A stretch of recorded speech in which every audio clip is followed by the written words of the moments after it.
The sensor arrays of the Galactic Consortium's monitoring station flickered with an anomaly that should not exist deep in the Orion Spur, where the spiral arm curved away from the galactic core. Something massive had appeared on their scanner's chief observer, Krellix, adjusted his ocular membranes, and studied the readings with growing confusion. The object registered as artificial. That much was certain, but its size violated every principle of spacecraft engineering known to the 7 species of the consortium. Run the analysis again, Krellix commanded, his translator rendering his chittering speech into standard consortium language. His assistant, a young veteran named Sophie, manipulated the holographic controls with her 4 delicate arms. The readings are consistent. Chief Observer, she said, her voice trembling slightly. The object measures approximately 12 kilometers in length and 4 kilometers at its widest point. Krellix felt his primary heart skip a beat.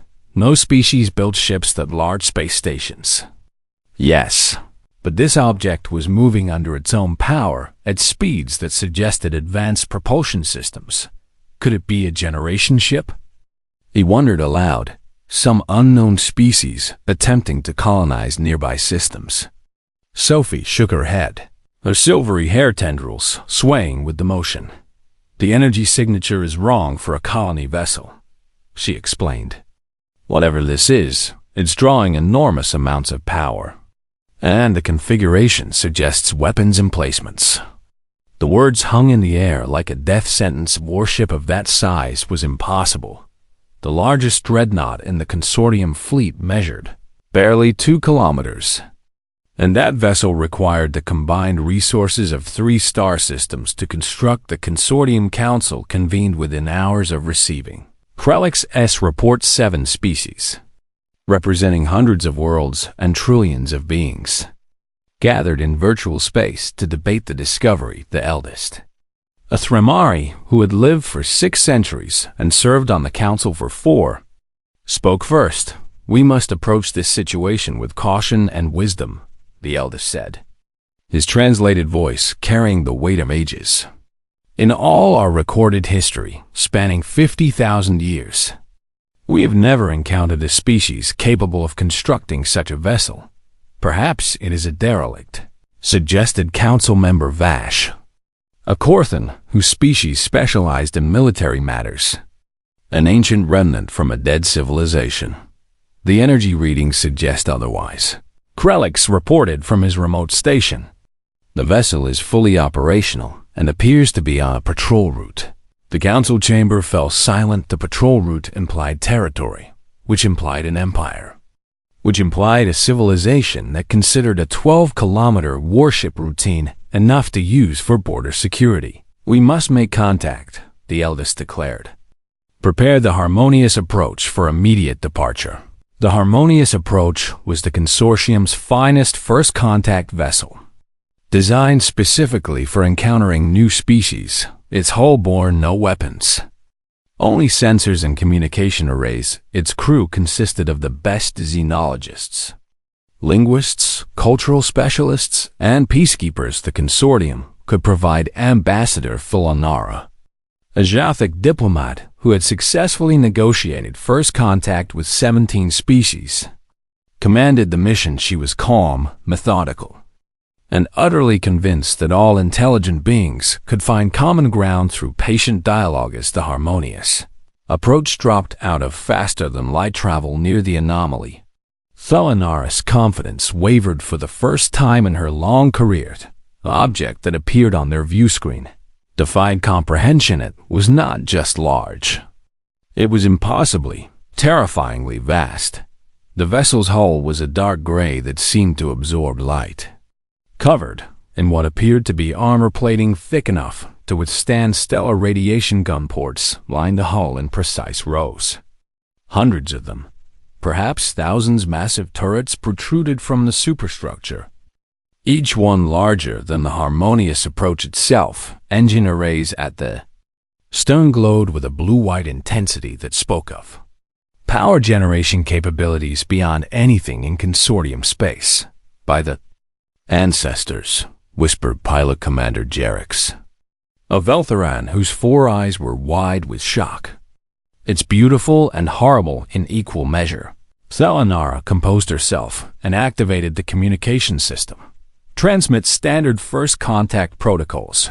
She ordered. All known languages and mathematical sequences. The transmission beamed across the void, carrying greetings in 47 languages and universal mathematical concepts that any advanced civilization should recognize for long moments. Nothing happened and the massive vessel began to turn. The movement was slow, almost graceful, but the sheer mass involved made it terrifying to watch thousands of attitude thrusters fired in perfect synchronization, rotating the behemoth until its bow faced the harmonious approach along. Our secondary heart began racing. Are they targeting us? Vashkoran, the mission security chief, asked tensely. I don't believe so, Thelanara replied. Studying the sensor data, they're presenting their forward profile, which in many cultures is a gesture of openness and attention. The communication console chimed. We're receiving a response, the communications officer announced, his voice cracking with excitement and fear. The view screen flickered, and suddenly they were looking at something none of them had ever seen before. The being on the screen was bipedal. Standing approximately 2 meters tall, its skin was a warm brown color, and it had bilateral symmetry with 2 arms and 2 legs. Hair grew from the top of its head, dark and tied back in a practical style, but it was the eyes that caught Thelanara's attention. They were forward-facing, predator's eyes, and they held an intelligence that was unmistakably sharp. This is Captain Elena Vasquez of the United Earth Systems Command Vessel Indomitable Will, the being said. The harmonious approaches translation AI worked frantically, parsing the unknown language, building a vocabulary from context and mathematical relationships embedded in the transmission within seconds. The words resolved into something comprehensible. I am Ambassador Thelanara of the Jothic Consortium, she replied, hoping the translation worked both ways. On behalf of 7 allied species representing 412 worlds, I greet you in peace and friendship. The human, for that was what the being called herself, tilted her head slightly. 7 species? Captain Vasquez said, and something that might have been surprise crossed her face. I wasn't aware there was a multi-species alliance in this sector. Thelanara felt a chill run through her body. This sector? That implied the humans knew of other sectors, other regions of space with their own civilizations. We would very much like to engage in cultural exchange, Thelanara said carefully. Might we come aboard your vessel to begin formal first contact procedures? Captain Vasquez seemed to consider this for a moment. Permission granted, Ambassador, she said finally.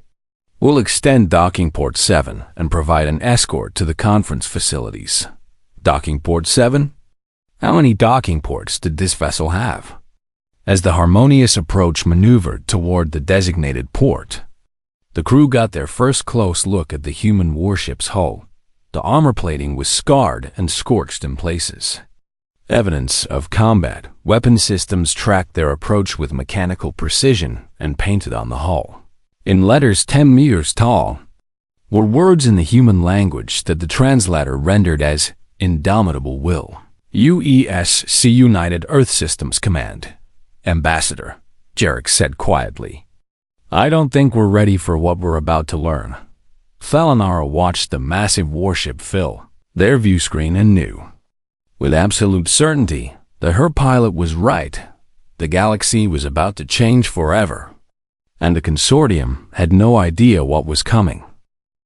The airlock of the harmonious approach connected with the human warship with a hiss of equalizing pressure. Ambassador Thelanara led her delegation of 12 specialists through the corridor, each step taking them deeper into unknown territory. The docking port alone was larger than most consortium shuttle bays, and it was merely one of dozens visible along the hula. Human escort awaited them.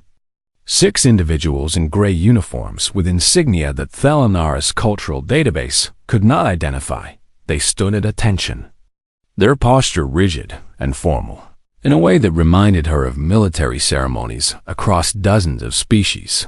"Ambassador Thalanara," said the lead human, a female with dark skin and close-cropped hair.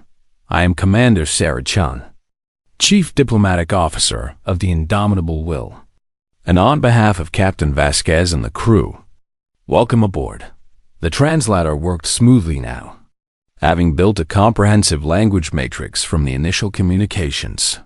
"Thank you for receiving us, Commander Chun," Thalanara replied. "We are honored to be the first of our people to meet yours, Commander." Chun's expression shifted into something that the cultural analysis AI identified as a smile, a gesture of friendliness among humans. "Actually, Ambassador, you're the first aliens we've encountered in this region of space," Chun said, gesturing for them to follow. "We've met other species before, but never this far into the Orion Spur." The words struck Thalanara like a physical blow. Other species. The consortium had believed themselves to be the only advanced civilizations in this entire spiral armas. They walked through the corridors of the Indomitable Will. The consortium delegation struggled to process what they were seeing. The passageways were wide enough for 6 humans to walk abreast, with high ceilings and robust construction conduits and pipes ran along the walls in organized patterns.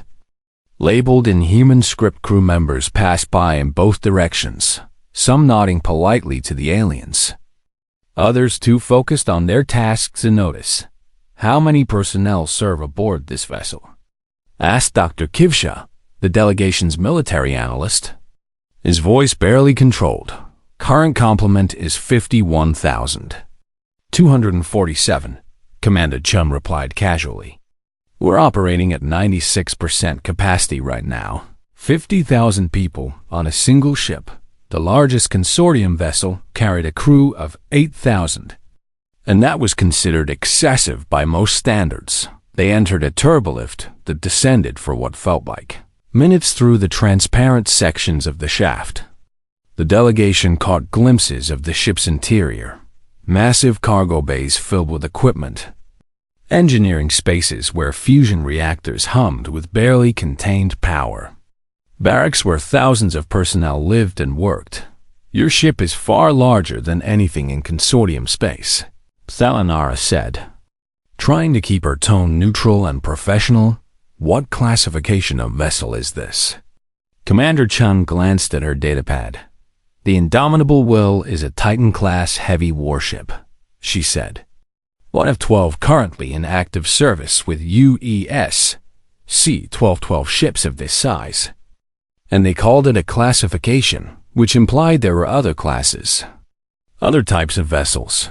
The turbolift opened onto a spacious conference room with viewports looking out into space. Captain Elena Vasquez stood waiting, along with several other senior officers. "Ambassador Thalanara," the captain said, extending her hand in what the AI identified as a human greeting gesture. Thalara carefully mirrored the gesture, and the captain's hand closed around hers with surprising gentleness despite the obvious strength in the grip. "Thank you for agreeing to this meeting, Captain," Thalanara said. "The pleasure is ours," Vasquez replied, gesturing to the conference table. "Please sit, and let's begin what I hope will be a long and productive relationship between our peoples." The formal greetings took the better part of an hour. The humans provided data on their species' basic biology, their governmental structure, and their technological capabilities. The consortium delegation reciprocated, sharing information about the 7 allied species and their territories. But as the exchange progressed, Thalanara noticed disturbing patterns in the human responses. "You mentioned controlling 2,000 colonized systems," she said carefully. "Could you clarify what you mean by colonized?" Captain Vasquez pulled up a holographic star chart. The delegation gasped collectively. The map showed a vast region of space, hundreds of light years across, filled with markers indicating human presence. These are systems with permanent human settlements, Vasquez explained, ranging from research outposts with a few dozen personnel to core worlds with populations in the billions. The scale was incomprehensible. The consortium controlled 412 worlds across 7 species and 50,000 years of expansion. Humans had achieved half that in how long has your species been spacefaring? Dr. Kivsha asked, his voice shaking. 342 years, Vasquez replied, give or take, depending on whether you count initial lunar colonization or the development of faster-than-light travel. 3 centuries of civilization that had gone from a single planet to a multi-system empire in less time than some consortium individuals had been alive. That's remarkable expansion, Talanara said diplomatically. Your species must be exceptionally unified and peaceful to achieve such growth. Something flickered across Captain Vasquez's face. An expression the AI couldn't quite categorize. I wouldn't say peaceful exactly, the captain said slowly. Humanity has fought 3 major civil wars during our expansion period, several minor conflicts, and 2 wars against hostile alien species. The conference room fell silent. Commander Chen brought up additional data. Casualty figures that made Thelanaris blood run cold, billions dead in conflicts that the humans discussed with the same matter-of-fact tone they might use for weather patterns. First war was against the Krelthi swarm, Vasquez continued, a hive mind species that attacked our colony worlds in the Perseus Arm, and the second against the Vorthan Empire, which attempted to claim human-controlled space as their own. We have no records of either species, Thelanara said quietly. They no longer exist, Vasquez replied, and her tone carried no pride, only cold statement of fact. The Krelthi were exterminated after they refused to cease hostilities, and the Vorthan Empire collapsed after we destroyed their homeworld fleet and occupied their capital system. Dr. Kivsha's hands were trembling. You destroyed their civilization? We offered terms, Vasquez said. They refused. So we demonstrated that we had the capability to end them if they continued aggression. And after that demonstration, their government surrendered. The captain paused, seeming to notice the delegation's distress. I understand this must be shocking, she said more gently. But humanity learned early in our expansion that the galaxy is not a gentle place, and species that cannot defend themselves do not survive. Lieutenant Yurshak, the delegation xenobiologist, spoke up with a question that had been troubling her. Your vessel carries weapons capable of planetary bombardment, she said. Is this standard for your military? For capital ships, yes, confirmed one of the other officers. A human male introduced as Commander Jackson, the ship's weapons officer. The indomitable will is designed for both ship-to-ship combat and planetary assault or defense. And you use artificial intelligence systems, added Sophie, who had joined the delegation as a technology specialist. We detected AI signatures throughout your computer networks. The humans exchanged glances. AI is integral to our military and civilian operations, Commander Chun explained. We've been using AI for over 2 centuries without significant issues.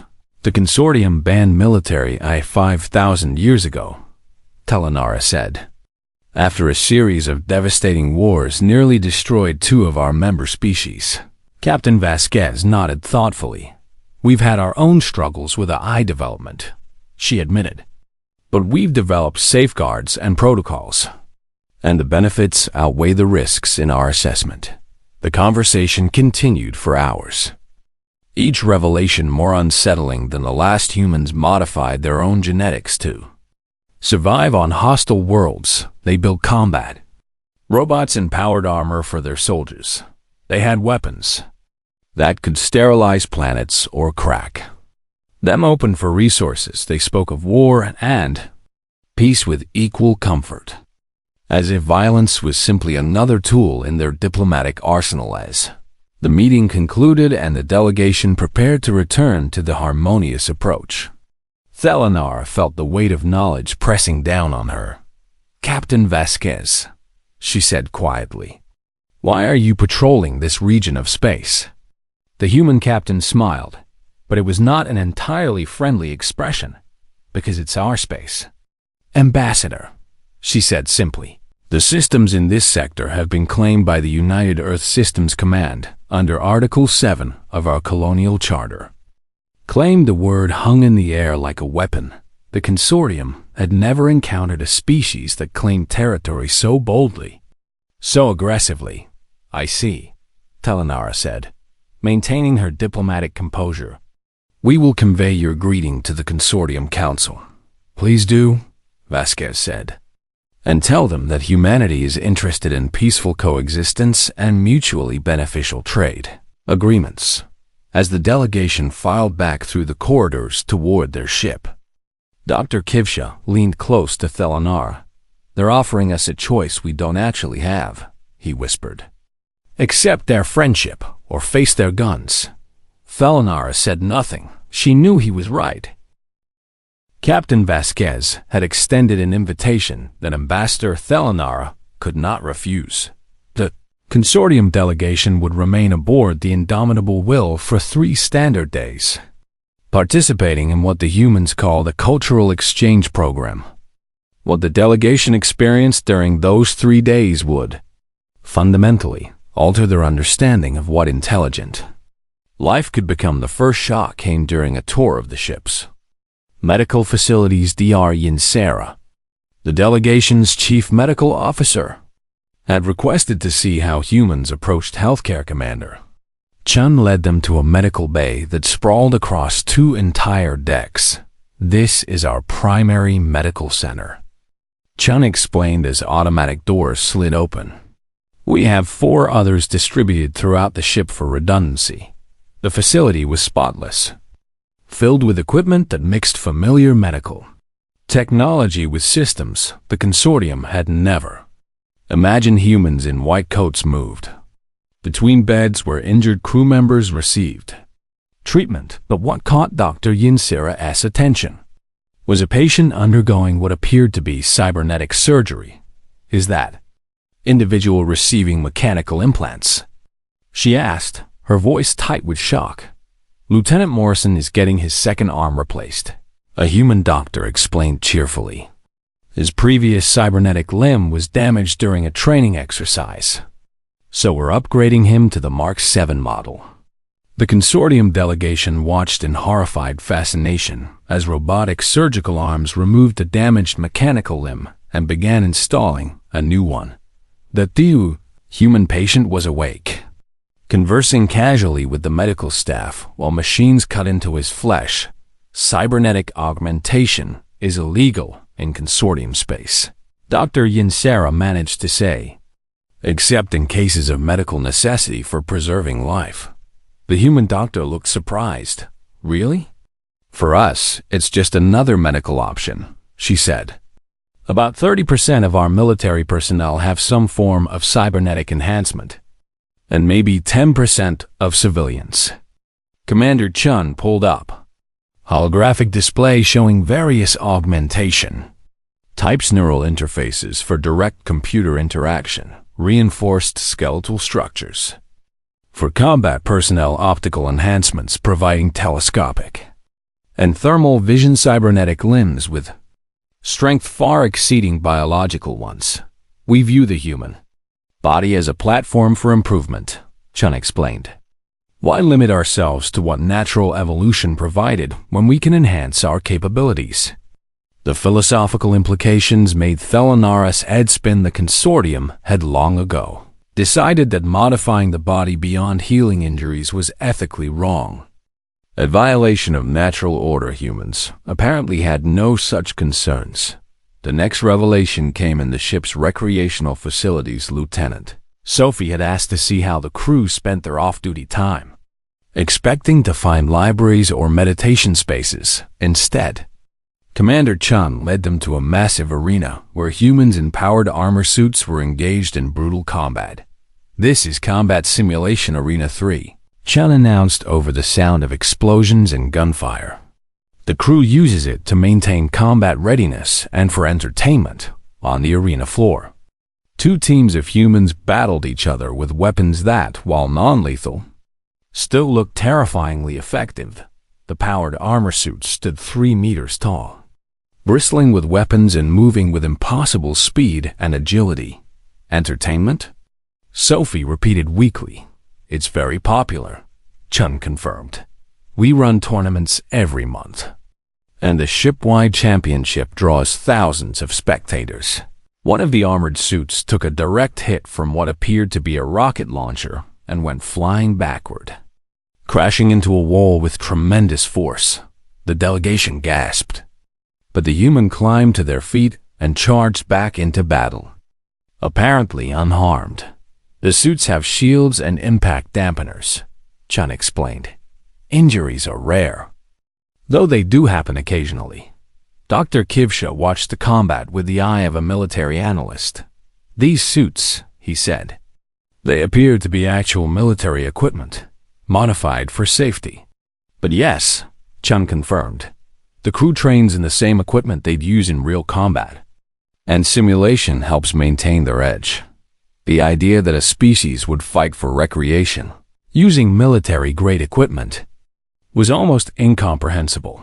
The consortium had sports, of course, but nothing remotely resembling this controlled violence. That evening, Captain Vasquez invited the delegation to dinner in the officers' mess. The meal itself was pleasant enough, with humans making genuine efforts to accommodate the various dietary requirements of their alien guests, but the conversation over dinner provided the most disturbing revelations. Yet, I'm curious about your expansion history, Vasquez said, cutting into something she'd called a steak. You mentioned your consortium has existed for 50,000 years, but you've only colonized 400 worlds? Thelanara chose her words carefully. The consortium believes in careful, measured expansion, she explained.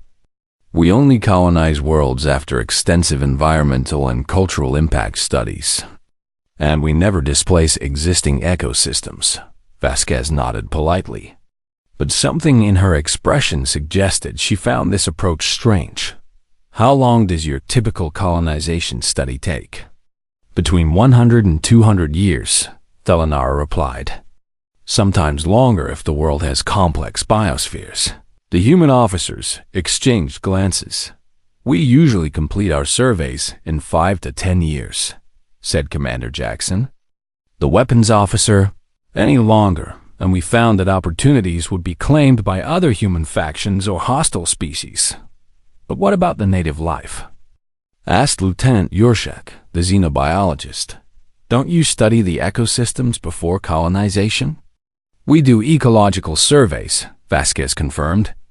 But we prioritize human survival and expansion, and if a world has resources we need, we adapt the environment to suit us rather than waiting centuries to understand every detail. The philosophical gap between species yawned wider in 300 years. Vasquez continued. Humanity fought 3 civil wars that killed billions, defeated 2 alien empires, colonized 2,000 systems, and established ourselves as the dominant power in 4 spiral arms. She said it without pride or shame.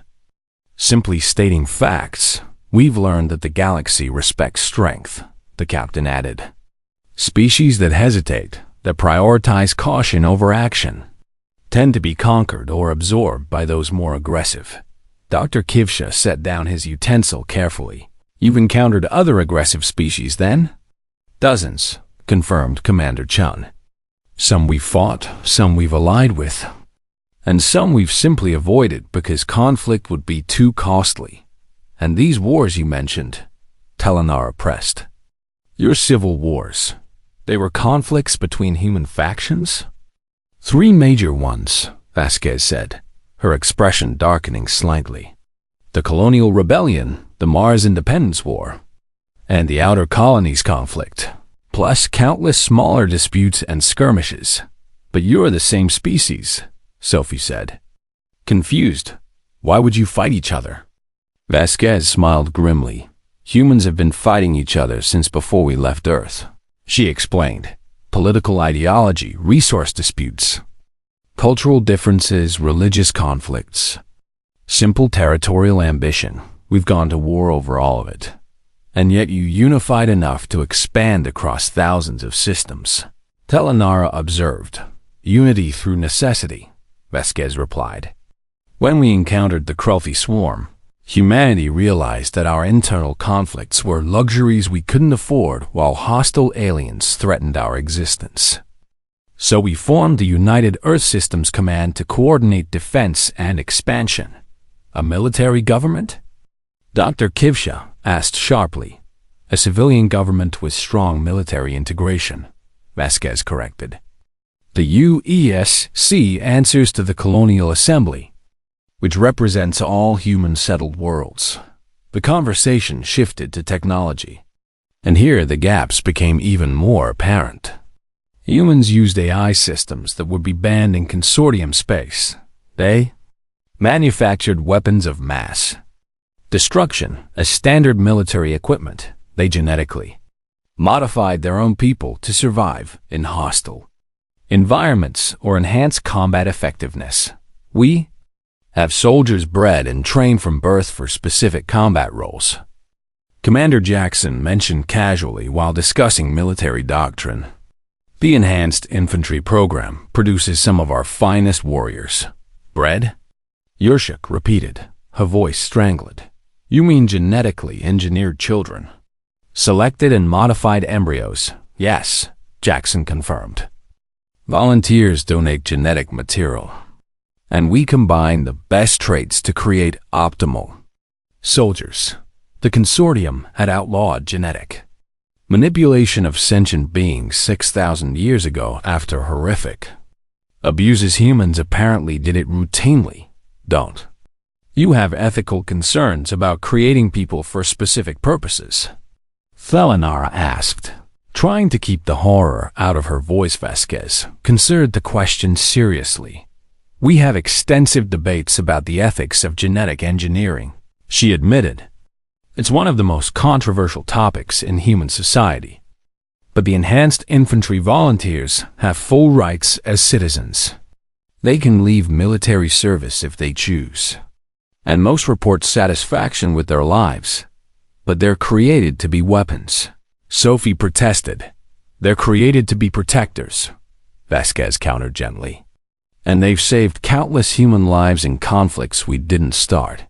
After dinner, Commander Chun showed them to guest quarters that had been prepared for their stay. The rooms were comfortable, perhaps too much so, as if the humans were trying very hard to make. On the third day of the cultural exchange, tensions that had been building beneath diplomatic politeness finally erupted into confrontation. The delegation had gathered in the main conference room for what was supposed to be a final briefing. Before their departure, Counselor Vex Thorn, a Corthan military official who had joined the delegation via quantum communication link, had been reviewing the reports with growing skepticism.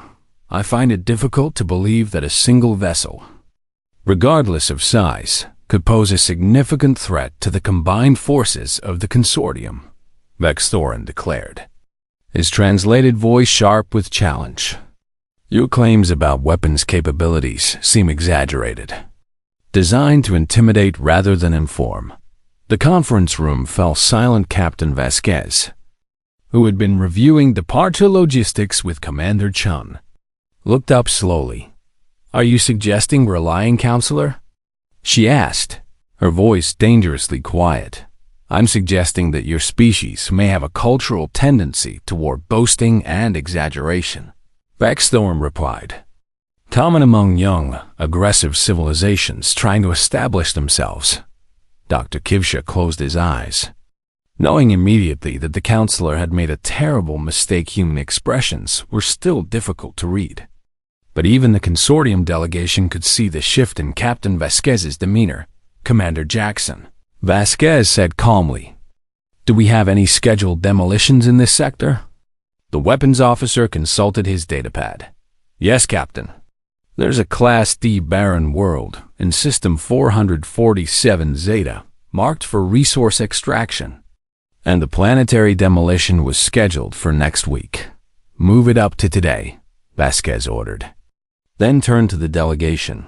Ambassador Thelanara, would your delegation be interested in observing a standard planetary demolition operation? Thelanara felt her blood run cold. Captain, that won't be necessary. I insist, Vasquez interrupted, her smile not reaching her eyes. Since Council of Vexthorn has concerns about the accuracy of our capabilities reports, a practical demonstration seems appropriate. Within the hour, the indomitable will had changed course. Its massive engines accelerating the ship towards System 447 Zenith. Harmonious approach followed. Its crew silent with dread, the delegation assembled in the warship's main observation deck. An enormous space with transparent sections offering a panoramic view of the surrounding space. The target planet appeared on the view screen, a rocky, airless world, approximately 8,000 kilometers in diameter geological. Surveys indicated it had rich mineral deposits, but no atmosphere and no possibility of supporting life. This world has been surveyed and designated for resource extraction, Commander Jackson explained, addressing the delegation with professional detachment. Our mining operations require the planet to be broken into manageable sections for processing. How long will the demolition take? Asked Dr. Kivsha. His voice barely a whisper. Jackson checked his chronometer. 47 minutes from initiation to complete fragmentation. Less than an hour to destroy an entire world. The indomitable will took up position at optimal firing range. Approximately 100,000 kilometers from the target planet, all around the observation deck. Holographic displays activated, showing targeting data, weapon status, and projected impact calculations. All crew. This is Captain Vasquez.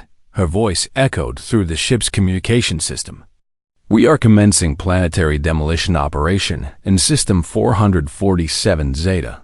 All personnel to stations. Authorization code Vasquez Omega 773. Weapon systems armed and ready. Commander Jackson reported. You may fire when ready. Commander, Vasquez said, what happened next would be seared into the memory of every consortium delegate present. The indomitable will's main gun arrays activated. Massive turrets that the delegation had observed earlier rotated into position. Their barrels each the size of a consortium corvette, initiating planet cracker sequence.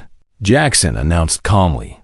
The first salvo consisted of 6 missiles, each one 30 meters long and moving at relativistic speeds.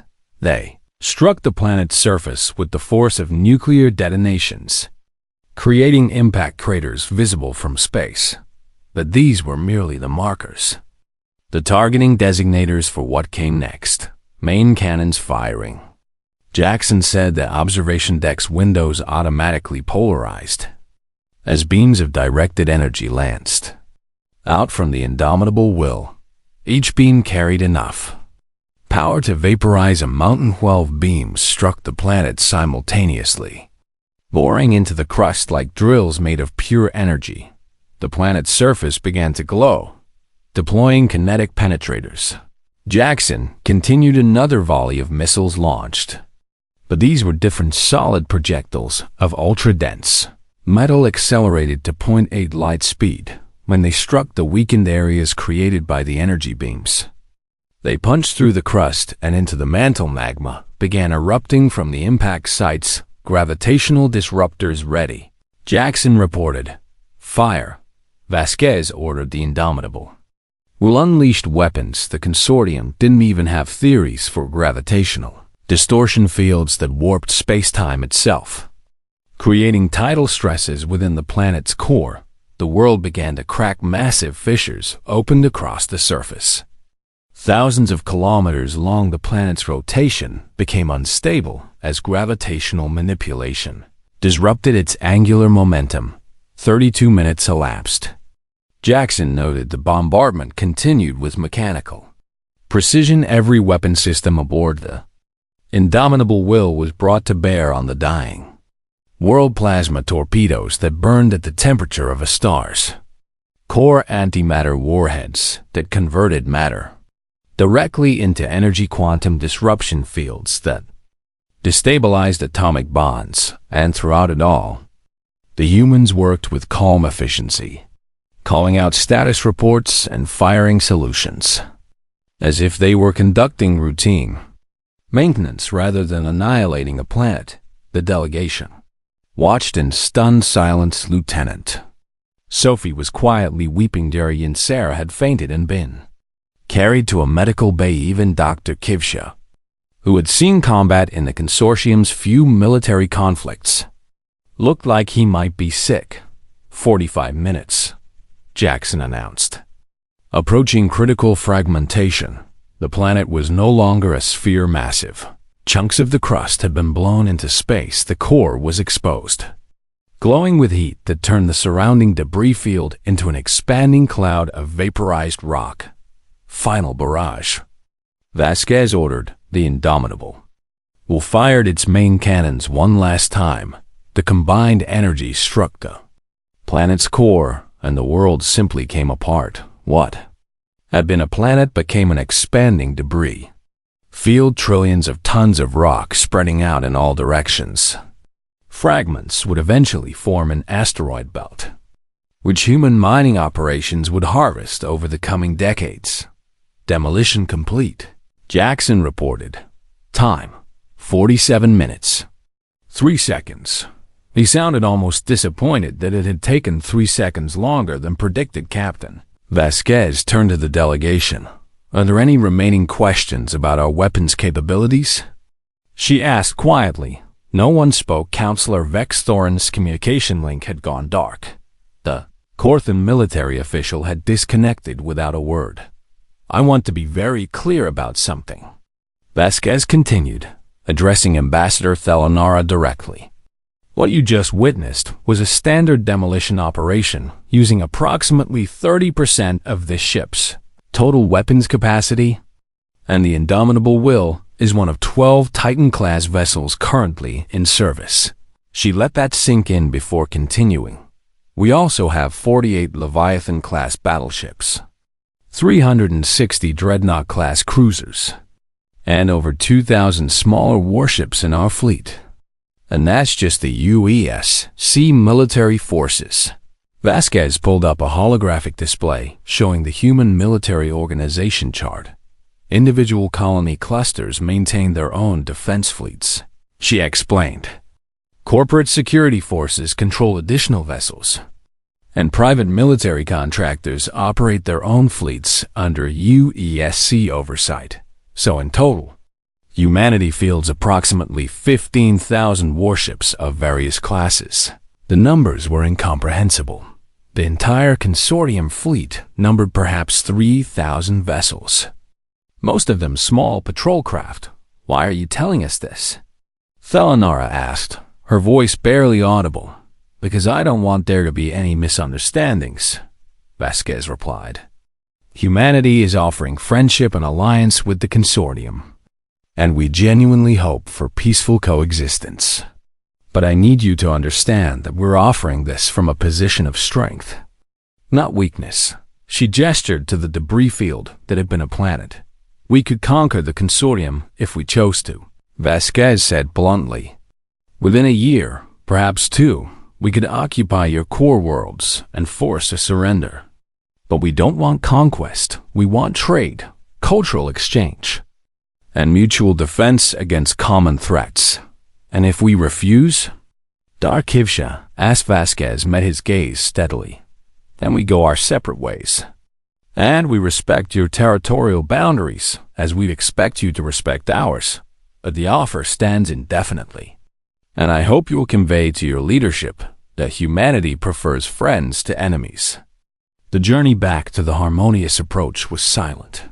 The delegation walked through the corridors of the Indomitable Will, like people in a dream when they reached their ship. Captain Vasquez personally saw them off. The harmonious approach arrived at the consortium, capital world of Thalanessa, 3 weeks after departing human space ambassador. Thalanara had spent every day of that journey preparing her report, reviewing footage and trying to find words adequate to describe what they had encountered. The consortium council convened an emergency session within hours of the ship's arrival. 7 species, representing the combined wisdom of 50,000 years of civilization, gathered in the Grand Chamber to hear testimony about humanity. The session was broadcast to every member world, watched by trillions of beings who had lived their entire lives believing the consortium represented the peak of galactic civilization. Tholen stood before the council, feeling the weight of billions of eyes upon her. Honored elders and esteemed council members, she began. I come before you to report on first contact with a species that calls themselves humans. I must inform you that everything we believed about our place in the galaxy was wrong. She activated the holographic display system footage from their time aboard the Indomitable Will began playing. The council chamber fell into stunned silence as they watched the massive warship rotating and space gasps echoed through the chamber as the planetary demolition sequence played out. Several council members had to be treated for shock when the planet fragmented into debris. This is the reality we face, Thelanara said, her voice steady despite her inner turmoil.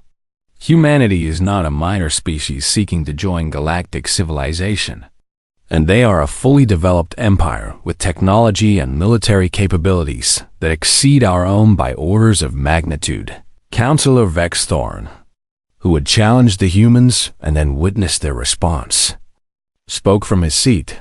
I have reviewed all the data multiple times, he said, his earlier bravado completely gone. As a military analyst with 4 centuries of experience, I can state with absolute certainty that the consortium fleet could not win a war against humanity. And in fact, we would likely lose within months, perhaps weeks. Surely there must be some defensive strategy, protested Councillor Mershala, an elderly Thromari whose species prided themselves on strategic thinking. There is one, Vexthorn replied grimly. Surrender immediately and hope they honor their stated preference for peaceful coexistence. The council erupted into heated debate. Some members refused to believe the reports, insisting that the footage must be fabricated or exaggerated. Others called for immediate military mobilization, arguing that humanity must be confronted before they grew even stronger. A few advocated for complete isolation, suggesting the consortium close its borders and hope the humans lost interest. The eldest raised a crystalline appendage for silence. We have heard the testimony, the ancient being said. Now we must decide how to respond. But first, has there been any further communication from humanity? As if in answer to the question, every communication system in the Grand Chamber activated simultaneously. The Council security systems went into immediate alert, trying to shut down the intrusion, but the human transmission overrode every security protocol with ease. A holographic figure appeared in the center of the chamber. It was a human woman, elderly by their standards, with silver hair and eyes that held the weight of authority. Greetings to the Consortium Council, the figure said, the translator rendering her words perfectly into every consortium language. I am Secretary General Amara Okafor of the United Earth Systems Command, and I come bearing humanity's official greeting to your civilization. The security chief was frantically trying to trace the transmission, but his efforts were clearly futile. The humans had accessed the most secure communication network in consortium space as easily as opening a door. We apologize for the dramatic introduction, Secretary General Okafor continued, but we wanted to ensure our message reached you without delay or filtering. And we have been monitoring your session and feel it's important to address some misconceptions. She paused, as if gathering her thoughts. First, let me assure you that humanity has no intention of conquering the consortium, and we have no interest in forced subjugation or occupation of your worlds. And what we demonstrated to Ambassador Thelanara's delegation was not a threat, but rather an honest assessment of our capabilities. The hologram changed, showing a three-dimensional star map that made the council chamber gasp collectively. Map displayed a section of the galaxy far larger than any the consortium had charted. Human-controlled space was marked in blue. A vast region stretching across multiple spiral arms consortium territory appeared as a small green cluster, dwarfed by the human empire. This is the current state of known space from humanity's perspective, Okafor explained. The blue regions represent systems under direct human control or protection. Approximately 2,147 colonized systems at last count. She highlighted several other regions in different colors. The red areas are territories controlled by species we are currently at war with, she continued. The yellow regions are neutral zones or species we have non-aggression pacts with. And the gray areas are unexplored or claimed by civilizations we haven't formally contacted yet. The scale was staggering. The galaxy was filled with civilizations the consortium had never encountered. Your territory, Okafor said, highlighting the consortium space, exists in what we've designated as the Orion Neutral Zone. And we have no territorial claims in this region and no plans to expand into it. The relief in the council chamber was palpable. But Okafor wasn't finished. However, we do wish to establish formal diplomatic relations, trade agreements, and cultural exchange programs, she said. We believe both our civilizations can benefit from cooperation. The hologram shifted again, showing technical data, resource assessments, and trade proposals. We are prepared to offer technology sharing in select areas, Okafor explained. Medical advances, industrial techniques, and defensive systems in exchange for access to your markets. Cultural knowledge and scientific research. Councillor Threnak, who specialized in economics, was frantically analyzing the trade proposals. His face went pale as he realized the implications. They're offering us technology worth centuries of research, he whispered to his neighbors, in exchange for goods we produce routinely. We're also prepared to offer mutual defense agreements, Okafor continued. Several of the hostile species we're currently engaged with have been expanding toward your region of space. And without enhanced defensive capabilities, you will eventually face them. She brought up tactical displays showing fleet movements of species with names the consortium had never heard. The K-Fifax, Dominion, the Shathul Collective, the Venrak. Hive, all of them controlled territories larger than the consortium, and all of them were expanding aggressively. These species do not share humanity's preference for diplomatic solutions, Okafor said bluntly. They conquer, they assimilate, and they do not negotiate with those they consider weak, and by their standards, the consortium is weak. The council sat in horrified silence as the implications sank in. We're offering you a choice, Okafor said, her tone softening slightly. Join us as allies. Benefit from our protection and technology. Engage in mutually profitable trade or maintain your independence. Respect our territorial boundaries as we respect yours. And face whatever comes alone. She paused, letting the weight of that choice settle. There is no time limit on this offer, she continued. We understand that accepting alliance with an unknown species requires careful consideration, and we will wait for your decision, however long that takes. The hologram shifted one final time, showing images of human worlds, gleaming cities that stretched across continents orbital, habitats housing billion ships traveling between stars. Research stations pushing the boundaries of science. Humanity did not achieve what we have by being peaceful, Okafor admitted. We've fought wars, made terrible mistakes, committed acts we're not proud of. But we've also built something remarkable, and we're offering to share it with you." Her expression became serious. "But make no mistake, we will defend our interests, our territory, and our people with everything we have. And what we have is considerable, so choose wisely." Consortium Council. The transmission ended, the hologram faded, leaving the council chamber in stunned silence. For long moments, no one spoke finally. The eldest stirred. "We have much to discuss," the ancient being said quietly. "But I believe we all understand the reality we face now. Over the following weeks, the consortium's decision became clear. Individual council members argued passionately for different approaches. But the practical reality was undeniable. Humanity had offered friendship from a position of overwhelming strength. Refusing that offer meant facing an uncertain future alone. Knowing that hostile species were expanding toward consortium space, accepting meant allying with a species whose ethics and methods were deeply troubling, but whose protection was very real in the end. Pragmatism won. The Consortium Council voted to accept humanity's offer of alliance. Trade agreements were negotiated, technology transfer protocols established, cultural exchange programs initiated, but the decision was not unanimous, and many in the consortium remained deeply uncomfortable with their new allies.